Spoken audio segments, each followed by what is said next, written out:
తల్లిదండ్రులకు తమ మొహం చూయించలేక పిల్లలు ఆత్మహత్యలు చేసుకుంటారు. అదే పరీక్షలు నిర్వహించి ఫలితాలు ఇస్తే ఉద్యోగాలు వచ్చిన వాళ్ళు ఉద్యోగాల్లో చేరుతారు. ఉద్యోగం రాని వాళ్ళు ఇంకొక ఉపాధి ఉద్యోగ అవకాశాలను వెతుక్కుంటూ వారు నిర్ణయం తీసుకుంటారు. అందుకే పోటీ పరీక్షలు నిర్వహించిన.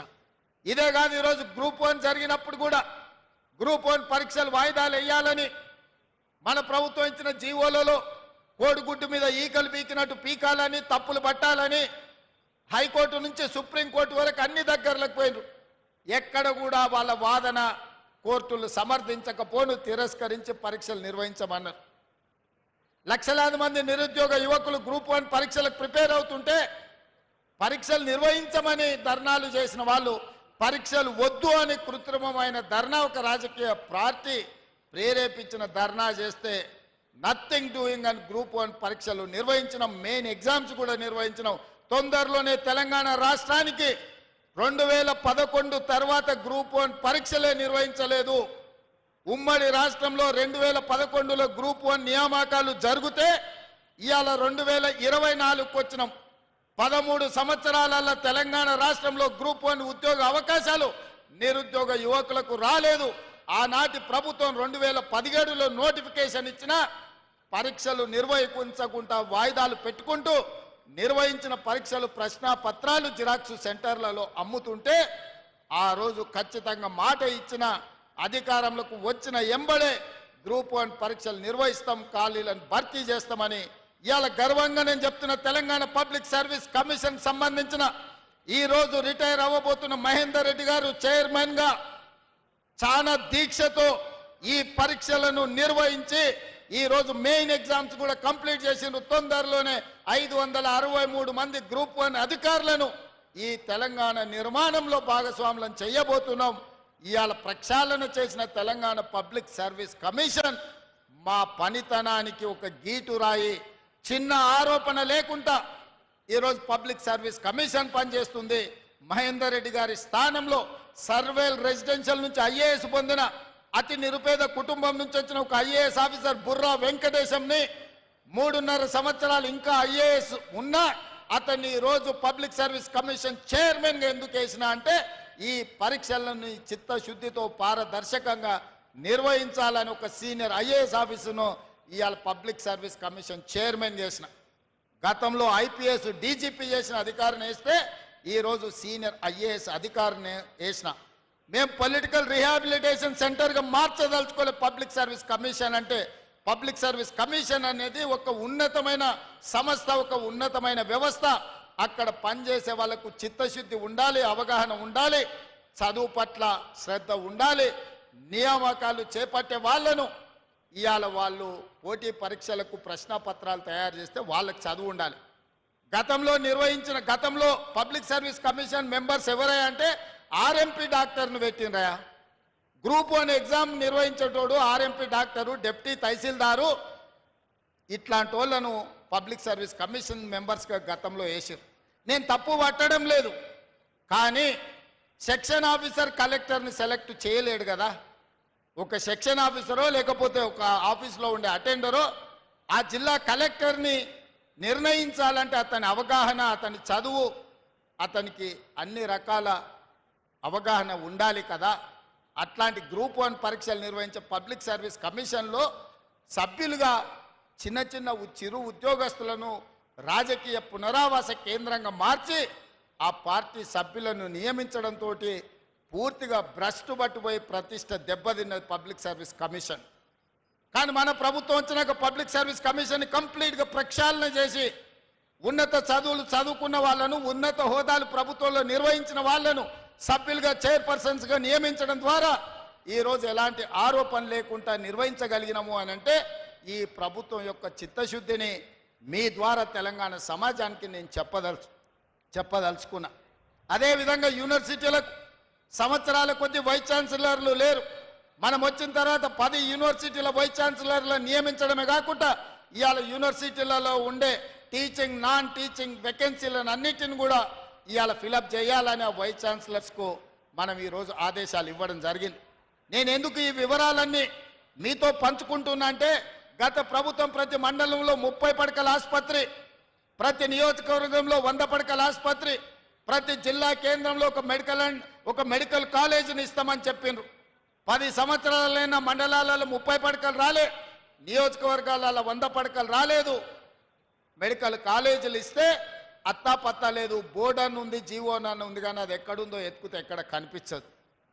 అట్లాంటి అగమ్య గోచరం నుంచి విద్యాశాఖను, వైద్య శాఖను బయటికి తీసుకొచ్చి విద్యాశాఖ స్వయంగా నేనే పర్యవేక్షిస్తూ, వైద్య ఆరోగ్య శాఖ పెద్దలు దామోదర్ రాజనరసింహ గారు పర్యవేక్షిస్తూ ఈరోజు ఈ మంచి నిర్ణయాలు తీసుకున్నాము. ఈ ప్రభుత్వం ముందుకు వెళ్తుంది.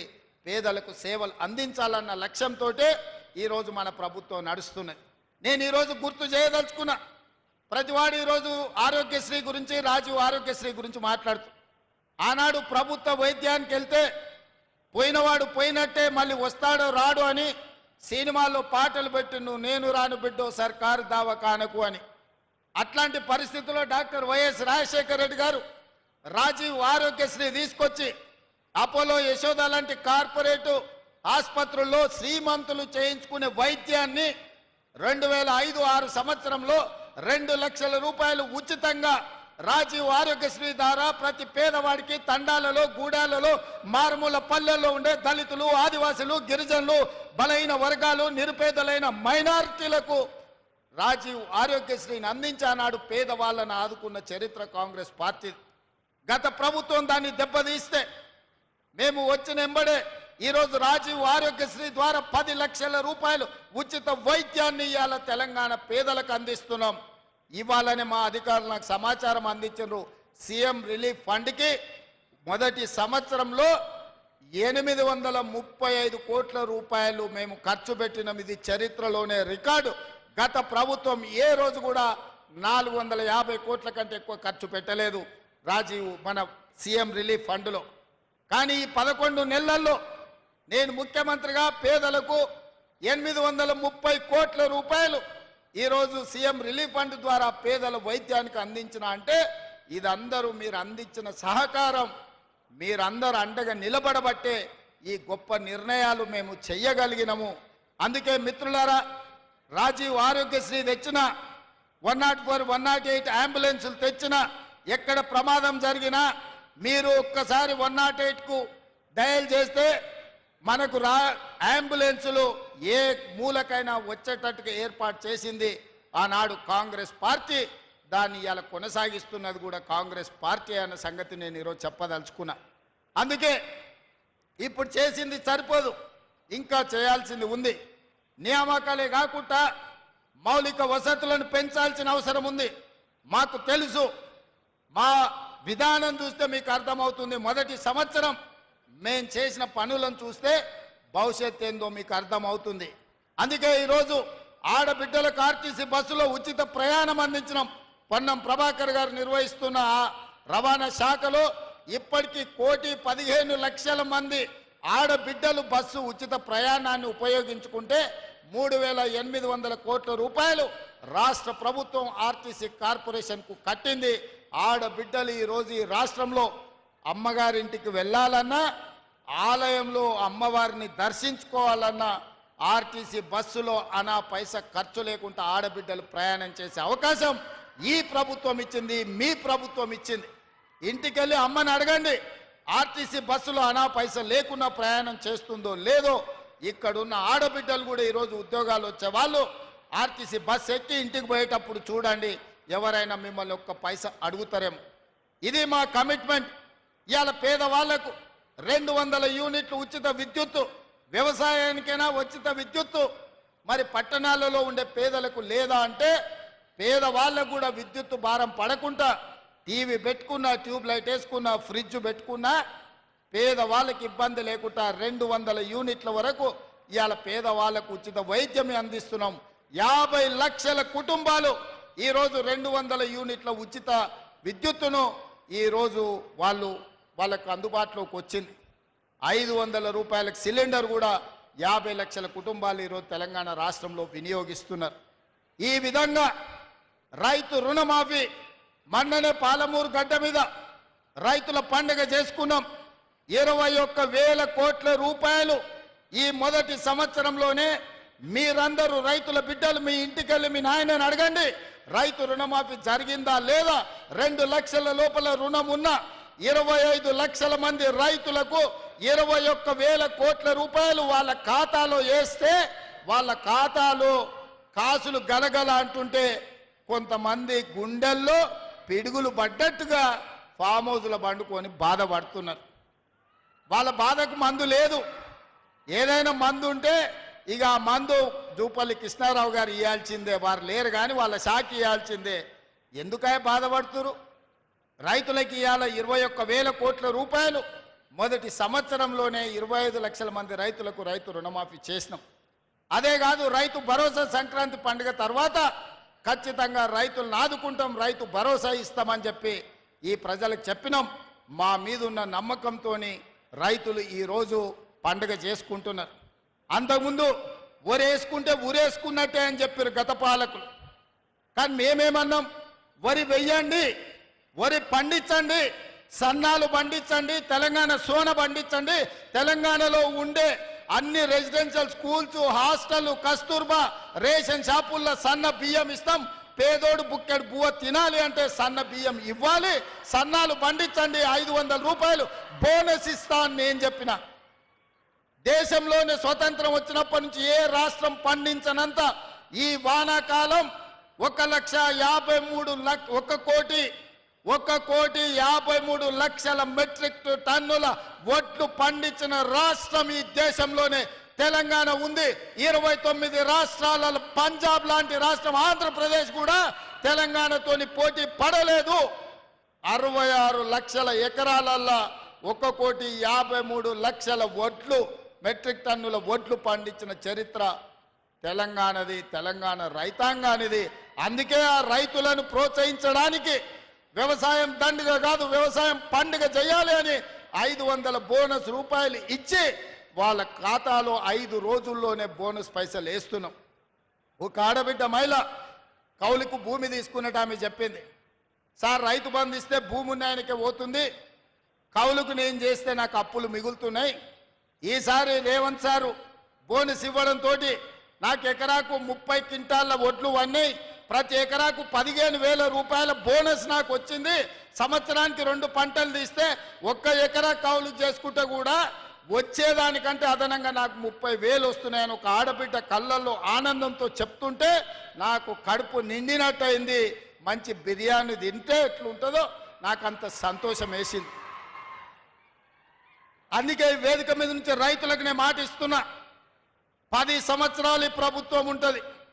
ఎవరు అడ్డం పండుకున్నా, ఎవరు నిలువు పట్టినా, ఎవరు కాళ్ళలో కట్టెబెట్టినా సన్న ఒట్లు పండించండి, 500 రూపాయల బోనస్ మీ ఖాతాలో పడుతుంది అని చెప్పి నేను ఈ వేదిక మీద నుంచి రైతాంగానికి నేను మాట ఇవ్వదలుచుకున్నా.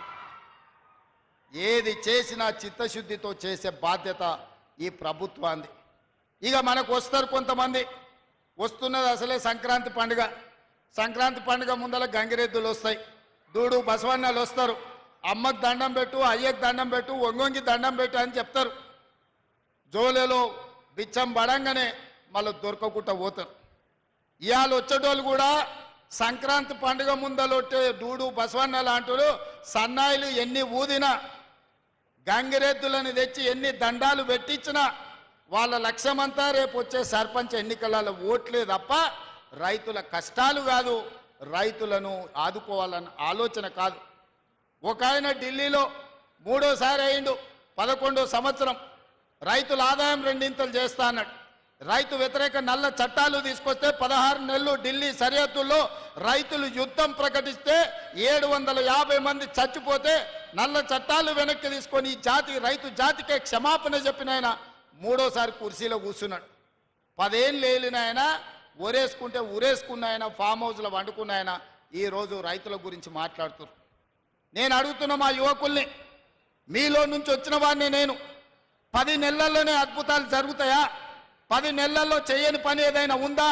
10 ఏళ్ళు చేసిన ఆయన ఒకటైనా 11వ సంవత్సరం చేస్తున్నాయి ఇంకొక ఆయన. వాళ్ళిద్దరు కలిసి మనల్ని బద్నాం చేయాలని తిరుగుతున్నారు. ఈ బద్నాంను తిప్పికొట్టాల్సిన బాధ్యత మీదే సోదరులారా.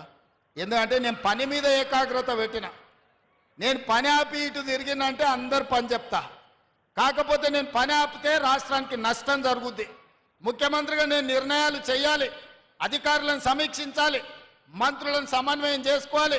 ప్రతి శాఖ నిర్ణయాలు తీసుకున్నప్పుడే తెలంగాణ రాష్ట్రానికి 4 కోట్ల ప్రజలకు ప్రయోజనం చేకూరుతుంది. అందుకే ఈ ప్రభుత్వాన్ని బదనాము చేసే వాళ్లకు కర్రు గాల్చి వాత పెట్టాల్సిన బాధ్యత మీ అందరిదని చెప్పి నేను విజ్ఞప్తి చేస్తున్నా. ఈ ప్రభుత్వం మీది, మీరు ఎన్నుకుంటే మీరు భుజాల మీద మోస్తేనే ఇయ్యాల. నేను ముఖ్యమంత్రి అయినా, దామోదర్ రాజనరసింహ గారు మంత్రి అయినరు, పెద్దలు విక్రమార్క గారు ఉప ముఖ్యమంత్రి అయినరు, మాకందరికీ కుర్చీలు వచ్చినాయి. మీరు ఎన్నుకున్న ప్రభుత్వాన్ని కాపాడుకోవాల్సిన బాధ్యత కూడా మీదే సోదరులారా. ఈ ప్రభుత్వం మా కష్టంతోనే వచ్చిందని నేను చెప్తలేను. మా తలరాతలు మార్చి మాకు ఇంత పెద్ద బాధ్యత ఇచ్చింది మీరే. మా తలరాతలు మార్చిన మీరు ఈరోజు ఈ ప్రభుత్వం మీద జరుగుతున్న విష ప్రచారాన్ని తిప్పికొట్టాల్సిన బాధ్యత కూడా మీదే. ఎందుకంటే మేము పనిలో నిమగ్నమై ఉన్నాం. తప్పుడు ప్రచారాలను ఎదుర్కోవాల్సిన బాధ్యత మీ మీదనే ఉన్నది. అందుకే ఈరోజు వీడికి రాకపోయినా రాష్ట్రం నలుమూలలో ఈ కార్యక్రమాన్ని చూస్తున్న శ్రేణులకు, తెలంగాణ ప్రజలకు నా విజ్ఞప్తి ఒక్కటే, ఈ మొదటి సంవత్సరం పండుగల్లో పాల్గొనండి. నేను ఒకటే మాట గత ముఖ్యమంత్రి గారిని అడగదలుచుకున్నా. 10 ఏళ్ళు ఉన్నావు, జయ జయ హే తెలంగాణ అనే గానం తెలంగాణ జాతికి నువ్వు అంకితం ఇయ్యలేకపోయినవి, ఇది ద్రోహం కాదా అని నేను అడుగుతున్నా.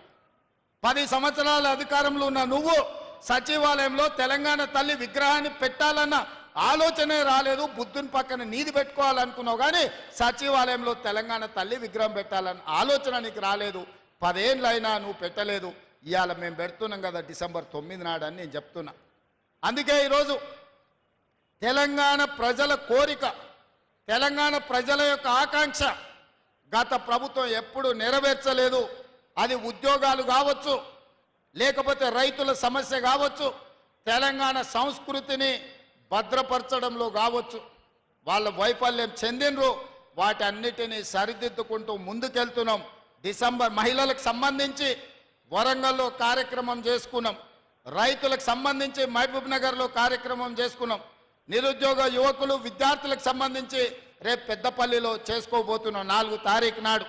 అదేవిధంగా 7, 8, 9 నాడు తెలంగాణ రాష్ట్ర అవతరణ ఉత్సవాలే కాదు, మొదటి సంవత్సరం